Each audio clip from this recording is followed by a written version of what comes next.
नमस्कार, सोलापूर न्यूजच्या बातमीपत्रात आपलं स्वागत। सुरुवातीला एक नजर टाकूया ठळक घडामोडींवर।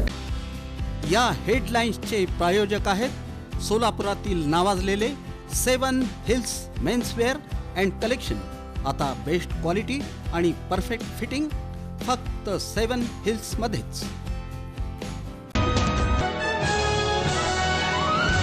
महानगरपालिका निवडणुकीत टीम देवाभाऊची ऐतिहासिक कामगिरी। महाविकास आघाडीचा सुपडा साफ तर भाजपचा 87 जागांवरती दणदणीत विजय।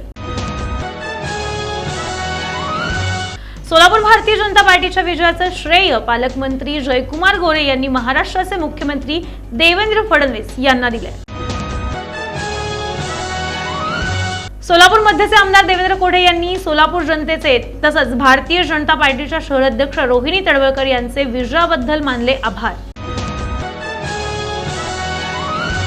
शिवसेनेचे अमोल शिंदे अखेर विजयी। पालकमंत्री जयकुमार गोरे आणि आमदार देवेंद्र कोढे यांच्यावरती सरळ तोफ डागणारे। भाजपच्या लाटेत एमआयएमचे तब्बल 8 उमेदवार विजयी। आता विरोधी पक्षनेते पद मिळणार एमआयएमलाच। सोलापुरात हत्तुरे परिवारानं राखला अखेर राष्ट्रवादी काँग्रेस अजित पवार गटाचा बालेकिल्ला। वैभव हत्तुरे यांचा दणदणीत विजय। आणि सोलापूर महानगरपालिका निवडणुकीत काँग्रेस पक्षाची अवस्था झाली गड गेला पण सिंह आला अशी। शहर अध्यक्ष चैतन्य नरोटे अटीतटीच्या लढतीत विजयी।